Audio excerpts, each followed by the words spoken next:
Welcome to Santa Clara. Grandchild. Nobody's lived here for years. Can you close? What do you mean? Some people are concerned about safety and the dark legends of that.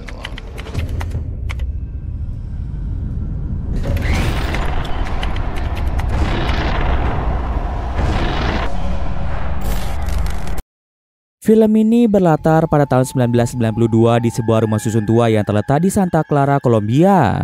Seorang dokter bernama Andres Contreras terlihat mengemas semua barang-barangnya dan bersiap untuk meninggalkan rumah susun. Sebelum pergi, Andres melakukan sesuatu yang mencurigakan. Ia membakar sejumlah dokumen, sedangkan beberapa dokumen yang tersisa ia sembunyikan dengan hati-hati di dalam lift makanan.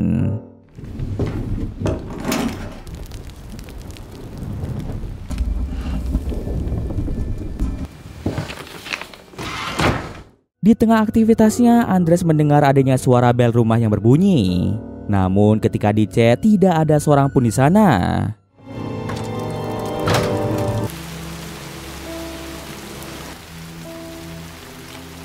Tak lama setelah itu, Andres memperhatikan bayangan seorang anak kecil berlari melintas dari lantai atas. Rasa penasaran membawanya naik ke lantai 2 dan di sana Andres dikejutkan dengan kehadiran sekelompok anak dengan penutup kain di wajah mereka.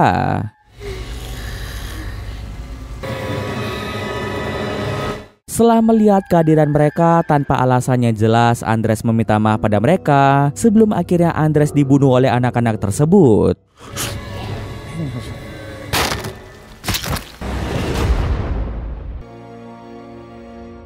"20 tahun kemudian cerita beralih ke sebuah keluarga kecil yang terdiri dari Paul, Sarah, dan putri mereka yang masih kecil bernama Hannah. Mereka sedang menaiki pesawat dari Inggris menuju Santa Clara, Kolombia. Perjalanan ini dilakukan karena Sarah ditunjuk sebagai manajer baru di pabrik kertas milik ayahnya yang bernama Jordan Harriman.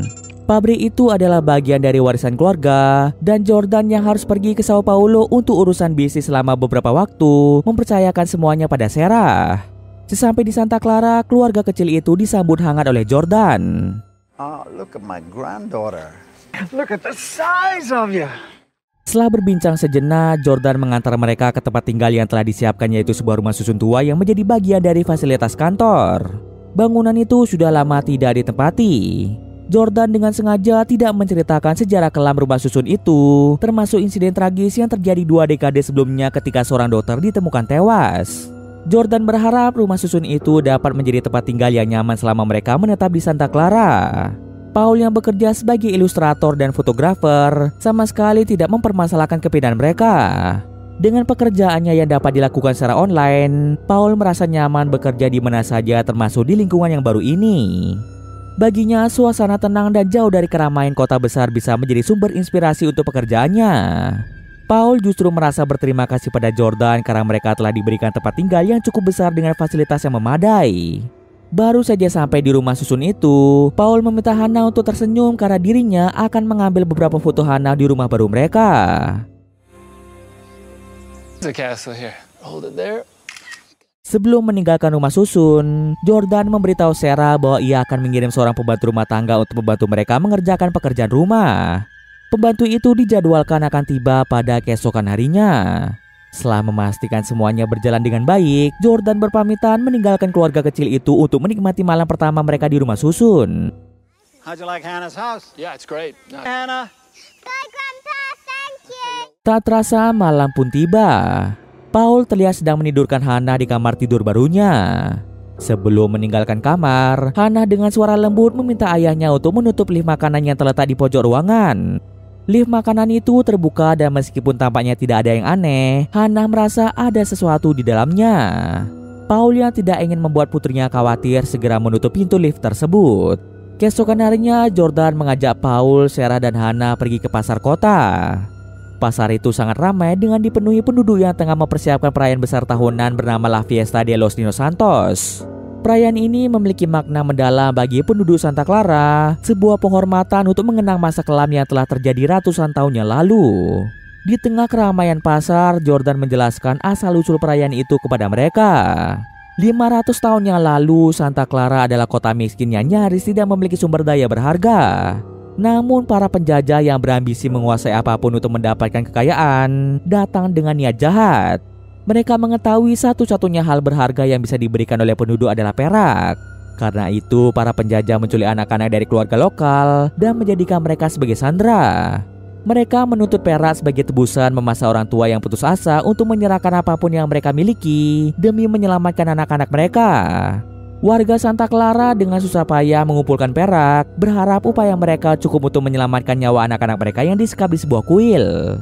Namun ketika semua perak telah dikumpulkan dan diserahkan, para penjajah mengingkari janji mereka.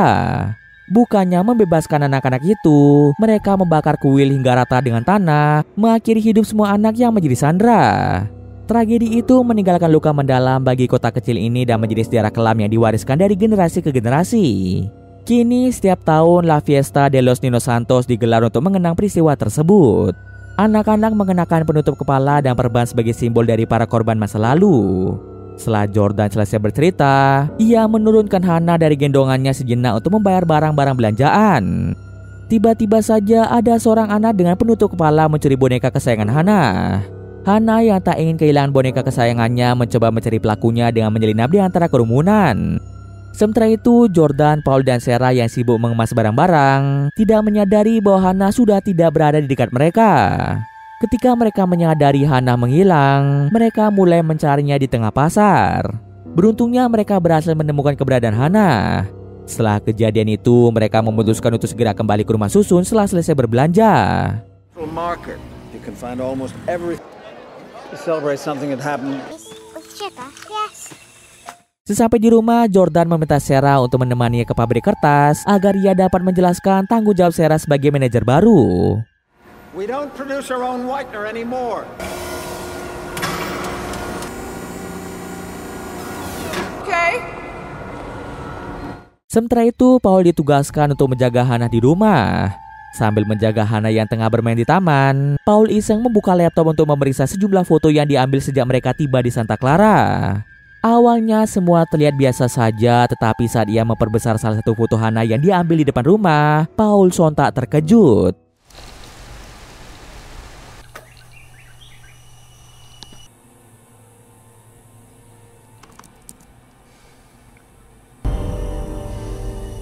Ia mengamati sosok seorang anak kecil dengan penutup kepala, tampak mengintip dari balik semak-semak. Tanpa disadari oleh Paul, Hana telah menghilang dan ternyata dia pergi ke hutan yang ada di dekat rumah.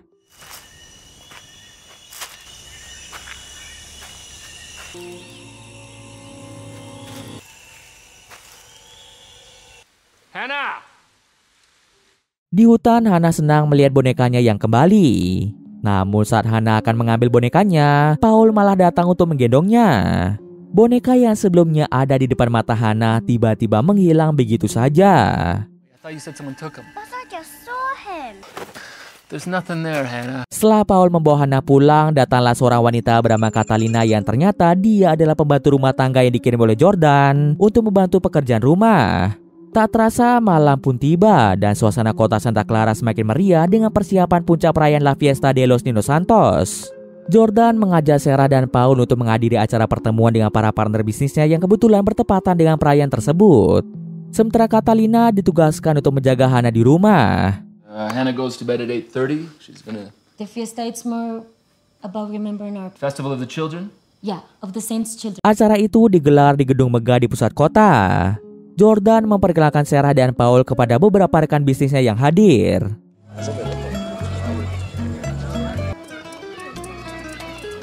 Sarah is going to be the new general manager at the plant. Di antara para tamu yang ada, perhatian mereka tertuju pada seorang pria bernama John Contreras yang diperkenalkan sebagai seorang dokter. John bekerja di pabrik kertas miliknya sebagai dokter perusahaan, sebuah posisi penting mengingat banyaknya karyawan yang bekerja di sana. Sebagai dokter perusahaan, tugas John adalah menangani kebutuhan medis karyawan, mulai dari memberikan perawatan untuk cedera ringan di tempat kerja hingga memantau kesehatan mereka secara keseluruhan. Dengan jumlah pekerja yang cukup besar di pabrik tersebut, keberadaan seorang dokter menjadi hal yang sangat dibutuhkan untuk memastikan produktivitas tetap terjaga. Sementara itu, di rumah susun, Catalina yang baru saja menidurkan Hana melanjutkan kegiatannya dengan membaca buku sambil mendengarkan lagu.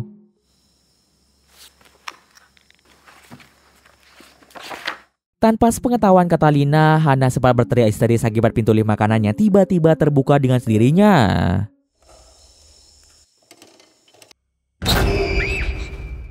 Meski awalnya takut, Hana sangat senang ketika melihat boneka kesayangannya berada di dalam lift tersebut. Hana mencoba meraih bonekanya kembali, namun lift malah semakin turun sehingga Hana sulit menjangkaunya.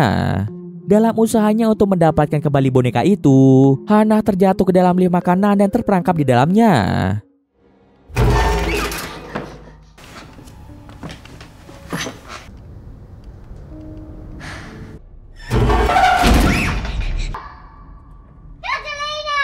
Beberapa saat kemudian, Sarah dan Paul tiba di rumah. Mereka disambut oleh Catalina yang terlihat santai yang meyakinkan mereka bahwa Hana sudah tertidur lelap di kamarnya. Akan tetapi, suasana berubah ketika tiba-tiba terdengar suara teriakan keras dari Hana.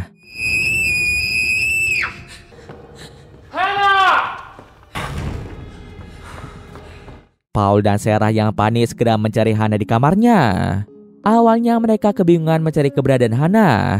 Sampai pada akhirnya mereka berhasil menemukan Hana dalam keadaan tidak sadarkan diri di dalam lift makanannya sepi dan gelap. Tubuhnya terkulai lemah dan yang lebih mengkhawatirkan mereka melihat bercak-bercak merah di sekujur tubuhnya. Paul segera mengangkat Hana keluar dan saat menyentuh tubuhnya, ia menyadari Hana mengalami demam tinggi. Tanpa berpikir panjang, mereka memilih untuk membawanya ke rumah sakit terdekat. Di ruang perawatan, seorang dokter wanita memeriksa kondisi Hana. Setelah melakukan pemeriksaan, dokter memberikan penjelasan bahwa demam tinggi Hana disebabkan oleh flu dan bercak merah di tubuh Hana kemungkinan disebabkan oleh gigitan serangga. Dokter juga menyebutkan di daerah tersebut kualitas air keran sangat buruk dan berpotensi menjadi sumber infeksi jika diminum secara langsung. Namun penjelasan dokter itu tidak sepenuhnya diterima oleh Paul dan Sarah. Sebelum mereka pergi menghadiri pertemuan bisnis, Hana dalam keadaan sehat dan tidak menunjukkan tanda-tanda sakit. Selain itu, mereka dengan tegas melarang Hana untuk meminum air keran. Paul merasa ada sesuatu yang janggal dengan kondisi Hana, terutama karena luka merah di tubuh Hana terlihat seperti pola yang aneh, seolah-olah bukan sekedar gigitan serangga biasa. Ditambah lagi, dokter di rumah sakit mengatakan hasil tes darah Hana membutuhkan waktu setidaknya 1 minggu untuk keluar, membuat Paul dan Sarah merasa tidak tenang menunggu selama itu. Menyadari kecemasan Paul dan Sarah, Jordan mengambil tindakan cepat dengan memanggil John Contreras untuk membantu menangani penyakit Hana. Sebagai dokter perusahaan di pabrik kertasnya, John memiliki akses ke peralatan dan laboratorium yang lebih baik. Ia akan mengusahakan hasil tes darah Hana selesai dalam waktu yang jauh lebih singkat dari perkiraan rumah sakit. Setelah memberikan obat-obatan untuk meredakan demam dan mencegah kondisinya semakin memburuk, John memperbolehkan Hana untuk pulang ke rumah dengan catatan John akan memantau perkembangannya secara berkala. Setibanya di rumah susun, Paul dan Sarah memutuskan untuk menjaga Hana dengan lebih ketat hingga kondisinya benar-benar pulih. Namun insiden yang terjadi membuat mereka menyalahkan Catalina meskipun tidak ada bukti jelas bahwa ia bertanggung jawab atas apa yang dialami Hana. Tanpa memberi Catalina kesempatan untuk menjelaskan, Paul dan Sarah mengambil keputusan untuk memecatnya secara sepihak. Catalina yang sebenarnya tidak tahu menahu tentang apa yang terjadi pada Hana, pergi dari rumah itu dengan kecewa. Sebelum benar-benar pergi, Catalina menyebutkan bahwa dirinya merasakan adanya hawa aneh berada di sekitar rumah ini. I don't understand how she got in there. But you don't have to come back tomorrow, okay? Like ghosts. Beberapa hari berlalu dan kondisi Hana tidak kunjung membaik. Ia terbaring lemah di kasurnya dan hanya tidur sepanjang hari.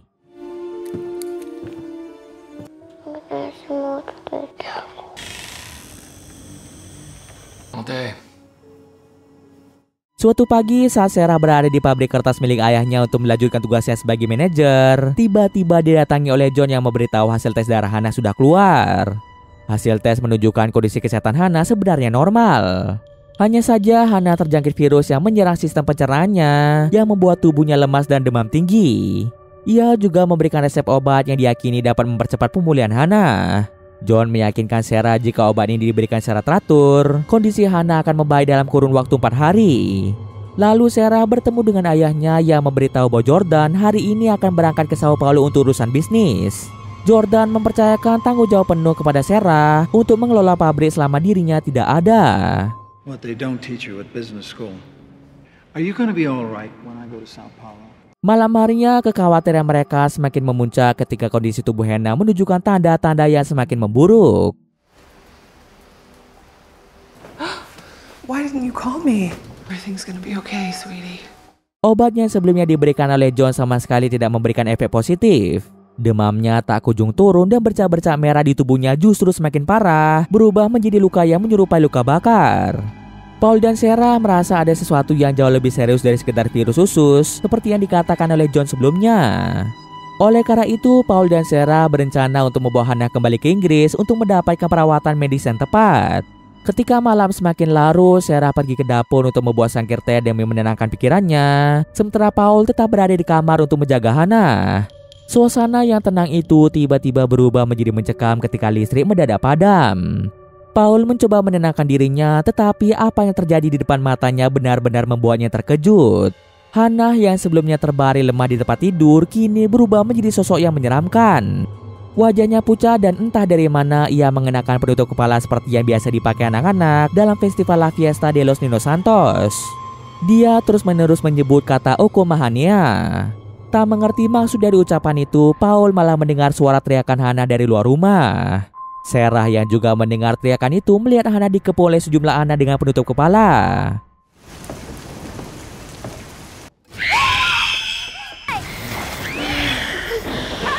Hannah dibawa oleh mereka ke hutan di belakang rumah. Sarah dan Paul berusaha mengejar anak-anak yang telah membawa Hannah, namun mereka kehilangan jejak.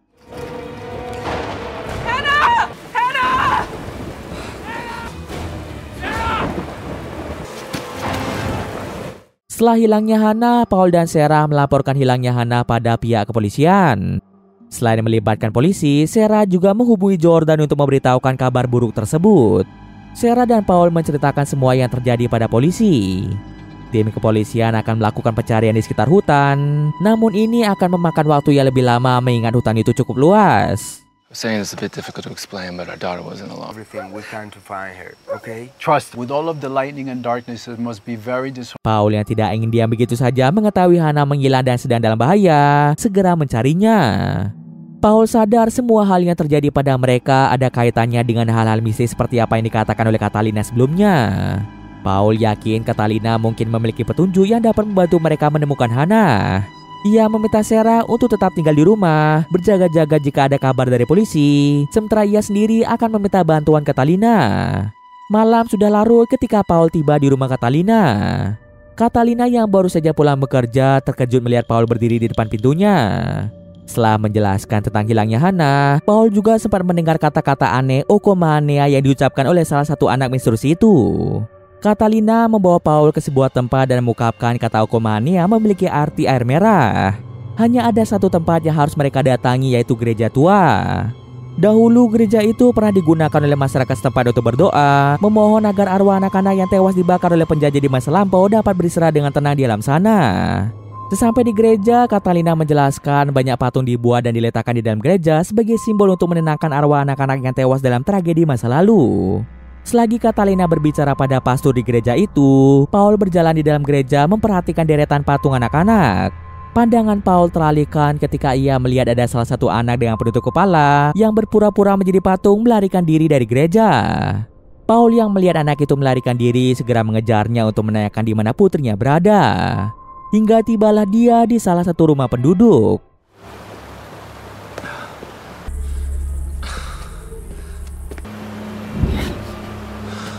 Paul hampir diajar oleh pemilik rumah karena masuk ke rumah orang tanpa izin. Beruntung Catalina tiba tepat waktu setelah mengikuti jejak Paul yang pergi meninggalkan gereja. Catalina yang fasih dan paham dengan bahasa mereka meminta maaf kepada pemilik rumah atas tindakan Paul dan menerangkan situasi mereka saat ini. Catalina menjelaskan bahwa mereka sedang mencari seorang anak perempuan yang hilang dan anak dengan penutup kepala yang terlihat masuk ke rumah itu bisa menjadi petunjuk penting. Pemilik rumah yang ternyata adalah ayah dan ibu dari seorang anak bernama Daniel berbicara mengungkapkan fakta mengejutkan bahwa anak mereka, Daniel, telah meninggal dunia 20 tahun yang lalu. Daniel adalah anak yang baik dan penurut. Tetapi suatu hari Daniel pergi bermain di sungai bersama beberapa temannya. Sepulang dari sana, Daniel jatuh sakit dengan gejala aneh yaitu demam tinggi disertai bercak merah yang menyerupai luka bakar di sekujur tubuhnya. Anehnya bukan hanya Daniel yang mengalaminya, teman-temannya yang ikut bermain di sungai itu juga menderita hal yang sama. Beberapa hari kemudian, Daniel dan teman-temannya menghilang secara misterius. Tidak ada yang tahu kemana mereka pergi dan penduduk setempat mengaitkan hilangnya Daniel dan teman-temannya akibat ulah dari arwah anak-anak yang murka karena kejadian di masa lalu. Namun baik ayah maupun ibu Daniel tidak pernah percaya pada cerita mistis itu. Mereka yakin ada sesuatu yang salah dengan aliran sungai tempat Daniel bermain. Ibu Daniel meyakini sungai itu mungkin telah tercemar oleh sesuatu yang berbahaya karena gejala yang dialami Daniel muncul setelah ia mandi di sana. Tak hanya itu saja, setelah Daniel jatuh sakit, keluarga itu juga menghadapi cobaan lain. Ayah Daniel kehilangan pekerjaannya karena pabrik kertas tempat dia bekerja ditutup secara mendadak. Mereka tidak tahu alasan mengapa pabrik itu ditutup. Mendengar ini, Paul menjadi bingung karena pabrik kertas milik Jordan Harriman masih beroperasi hingga saat ini. Ia pun menanyakan letak pabrik yang dimaksud. Ayah Daniel menunjuk ke arah utara mengatakan pabrik tua itu terletak di sana jauh di dalam hutan. Ini membuat Paul semakin bingung karena yang ia tahu pabrik Jordan yang sedang beroperasi saat ini terletak di selatan kota. Ayah Daniel kemudian membeberkan bahwa Jordan Harriman pernah memiliki pabrik tua yang sudah lama ditutup di daerah utara. Pabrik itu adalah tempat di mana dia dulu bekerja sebelum penutupan terjadi. Ayah Daniel menawarkan diri untuk mengantar Paul ke pabrik tua dengan menggunakan perahu, karena itu adalah jalur tercepat untuk bisa sampai ke lokasi.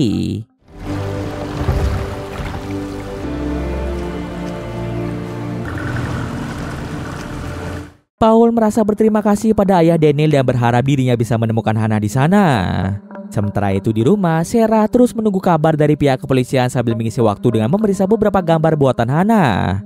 Sebagian besar gambar itu tampak biasa saja hingga matanya tertuju pada satu gambar yang menunjukkan sebuah pintu lift makanan. Melihat itu, Sarah mulai memperhatikan sekeliling rumah dan melihat adanya sesuatu berada di balik lemari besar.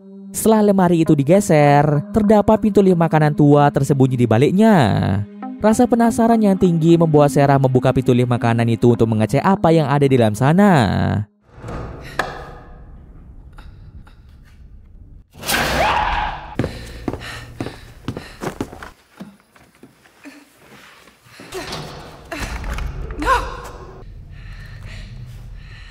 Di sana, Sarah menemukan beberapa dokumen yang sudah usang dimakan oleh waktu. Sarah mengambil dokumen-dokumen itu dan alangkah terkejutnya Sarah ketika membuka dokumen itu berisikan surat keterangan 9 anak yang meninggal karena keracunan merkuri.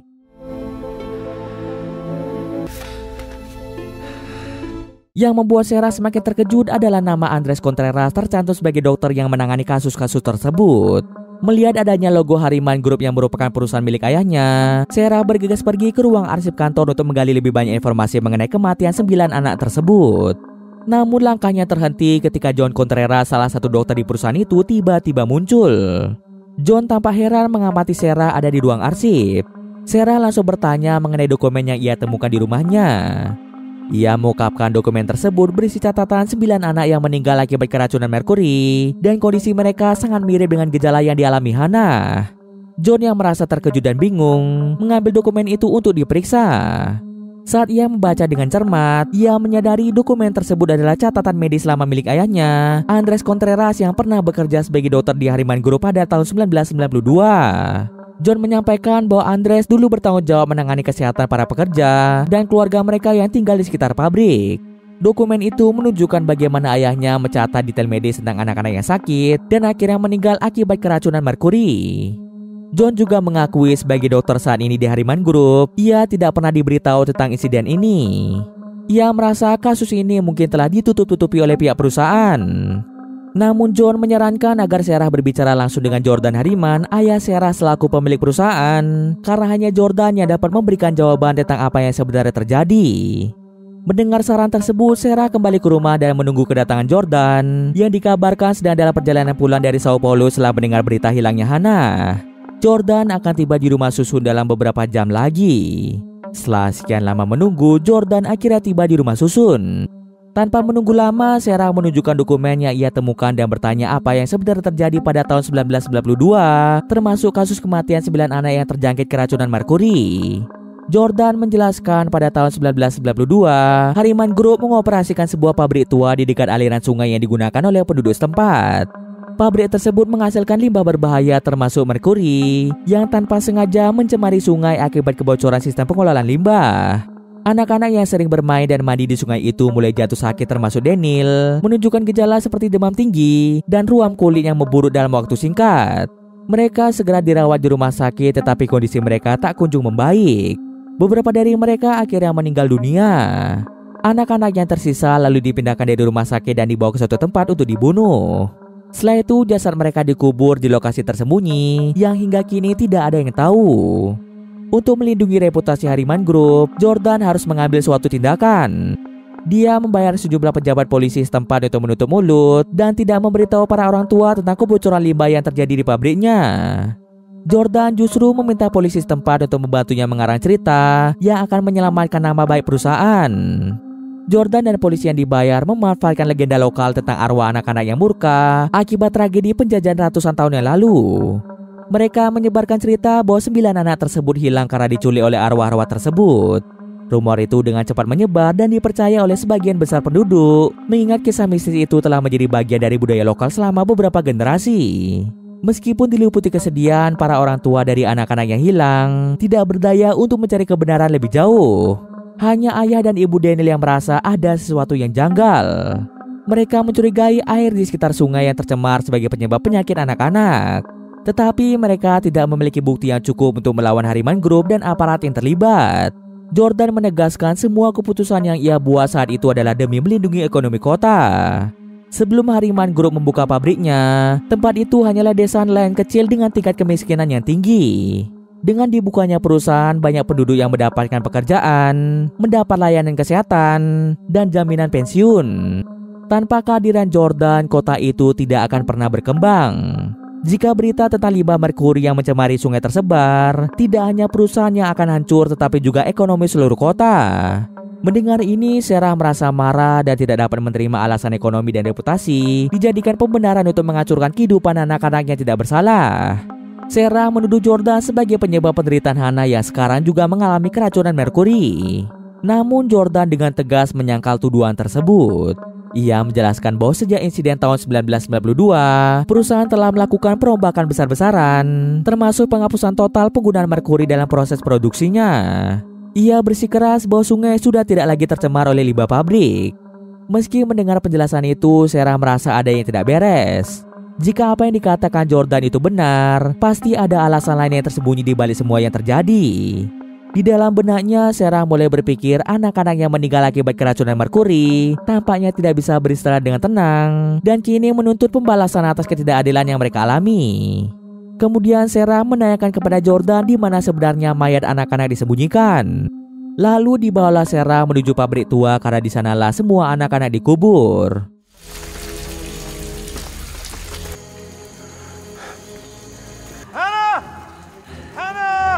Sesampai di pabrik tua, Sarah dan Jordan menemukan boneka kesayangan Hannah. Sarah yakin Hannah pasti ada di tempat tersebut.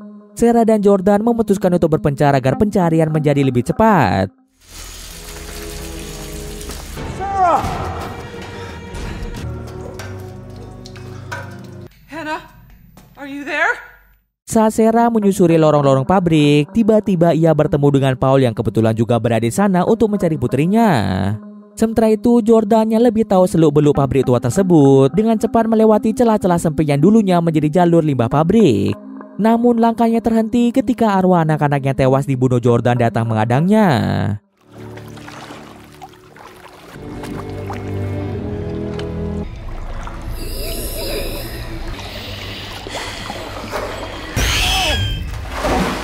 Anak-anak tersebut mulai melepaskan perban yang menutupi tubuh mereka, memperlihatkan bekas luka mengerikan sebagai bukti penderitaan yang mereka alami. Arwah-arwah itu menyerangnya tanpa ampun, menghukum John atas kejahatannya yang dengan sengaja menyembunyikan mayat mereka dan membohongi keluarga mereka dengan cerita palsu.